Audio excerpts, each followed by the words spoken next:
your side. Insyaallah, insyaallah, insyaallah, you'll find your way.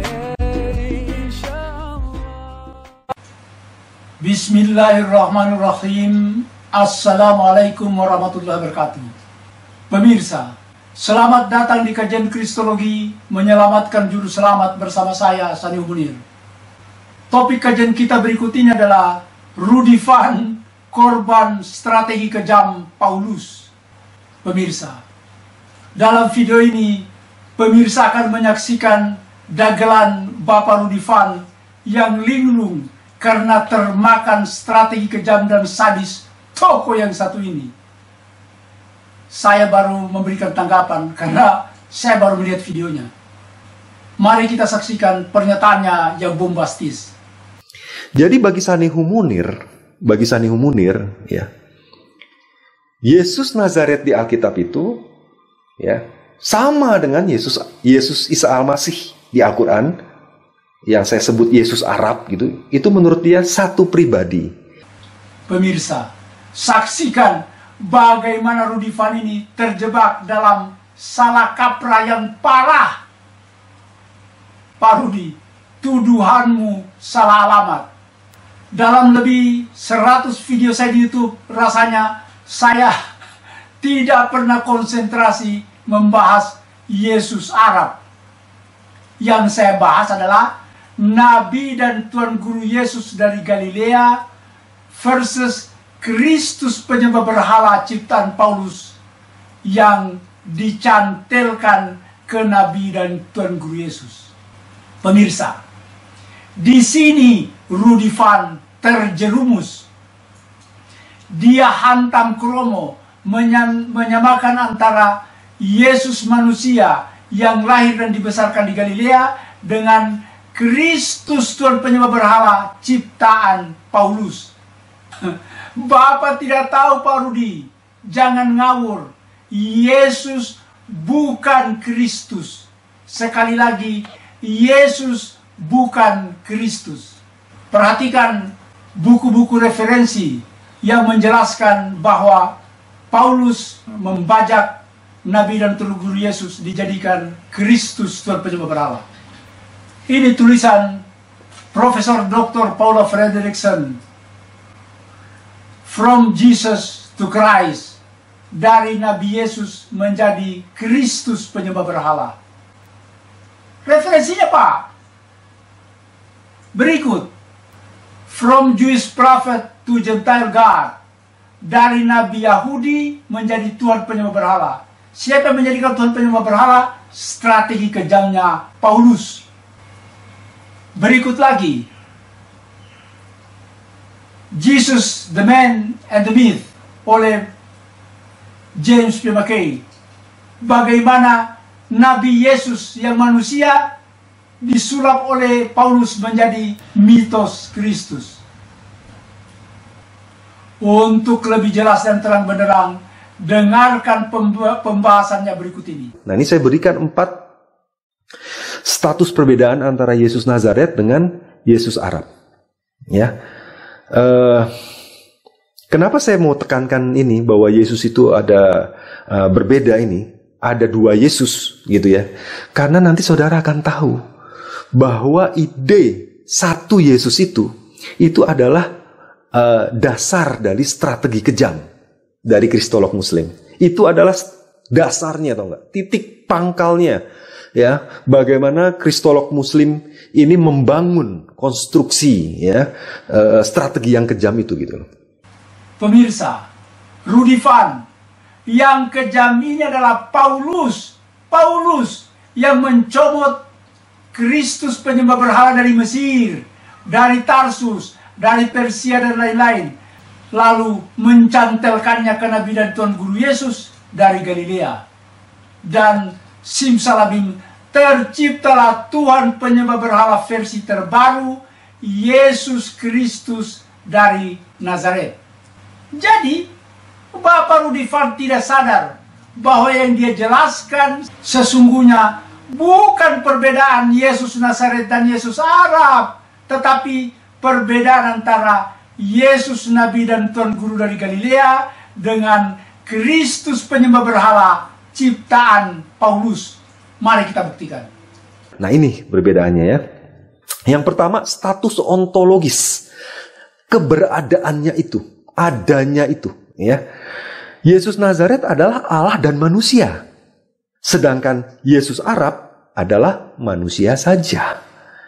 Rudy Van, yang benar adalah Yesus sebagai Allah dan manusia adalah Kristus ciptaannya Paulus. Perhatikan pernyataan Paulus. Kristus Yesus yang walaupun dalam rupa Allah tidak menganggap kesetaraan dengan Allah itu sebagai milik yang harus dipertahankan, melainkan telah mengosongkan dirinya dan mengambil rupa seorang hamba dan menjadi sama dengan manusia. Filipi pasal 2 ayat 6-7. Bapak Rudy Van, perhatikan betapa kejamnya Paulus merangkai Kristus penyembah berhala yang baru, lalu dicantelkannya ke Nabi dan Tuan Guru Yesus, anak tukang kayu dari Galilea. Tuan Guru Yesus dari Galilea adalah manusia biasa. Selanjutnya, dia mengatakan, yang kedua, status teologis. Kealahan Yesus sebagai salah satu pribadi dalam Allah Trinitas, ya kan? Sedangkan Yesus Arab adalah nabi dan utusan Allah. Itu beda sekali nih status teologisnya, kan?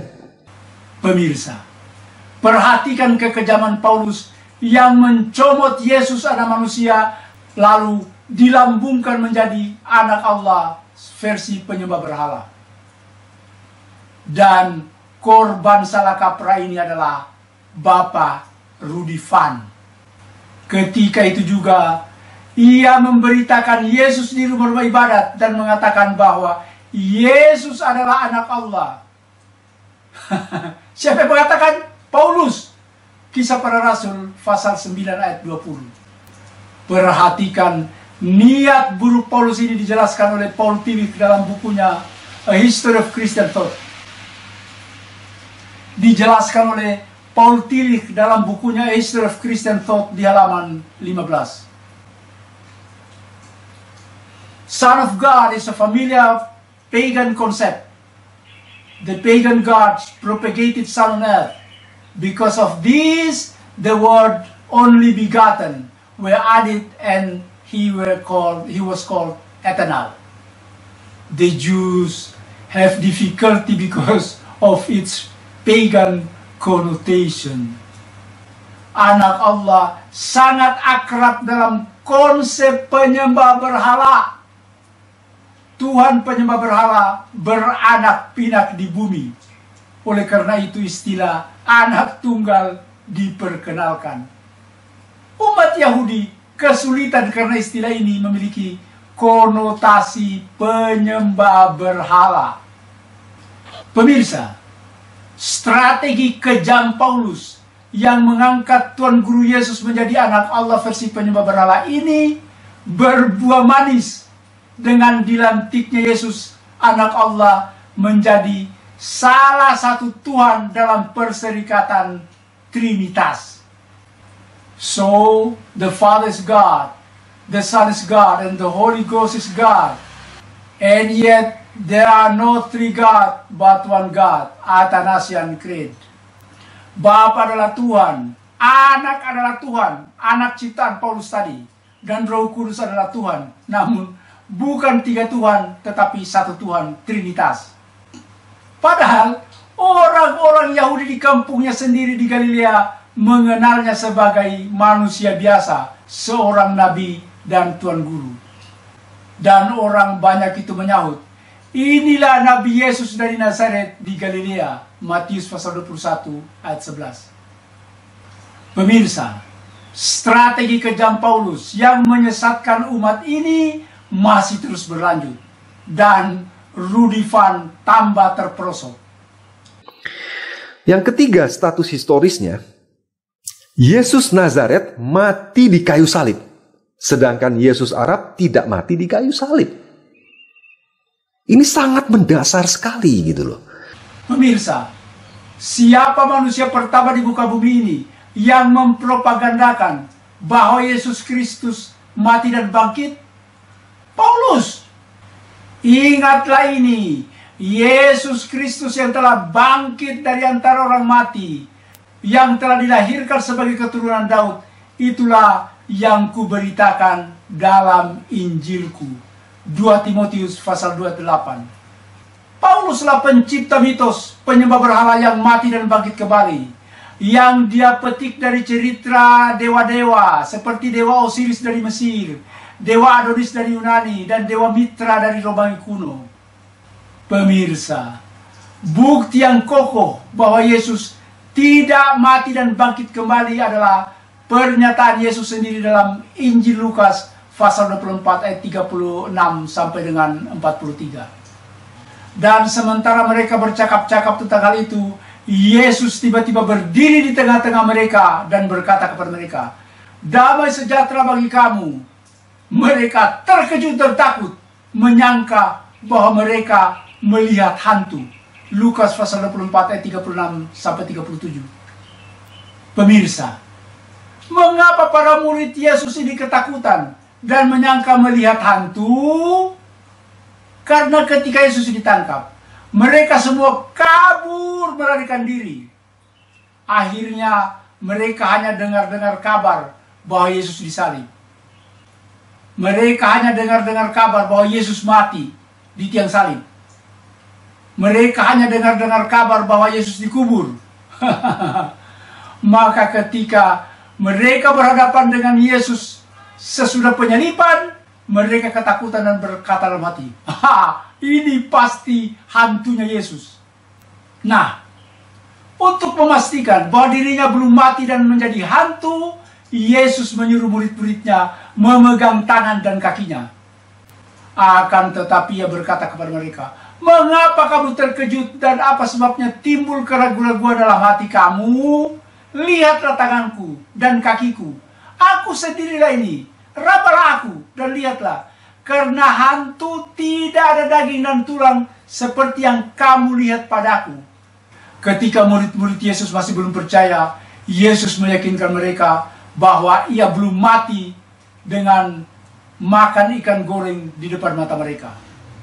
Dan ketika mereka belum percaya karena girang dan masih heran, berkatalah ia kepada mereka, "Adakah padamu makanan di sini?" Lalu mereka memberikan kepadanya sepotong ikan goreng. Ia mengambil dan memakannya di depan mata mereka. Lukas pasal 24 ayat 41 sampai 43.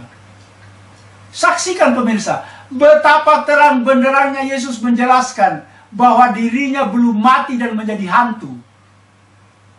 Dan alangkah kejam dan sadisnya Paulus yang menyesatkan umat manusia, termasuk Rudy Van, dengan mengklaim bahwa Yesus mati dan bangkit kembali. Na'udzubillah min dzalik. Pemirsa, mari kita dengarkan lagi betapa ngawurnya Rudy Van menuduh para kristolog muslim berikut ini. Gimana kristolog muslim Indonesia ini memperlakukan Al-Quran atau Yesus Arab itu sebagai satu-satunya, atau enggak? Satu-satunya Yesus yang benar gitu loh. Jadi ini satu ukuran, atau enggak?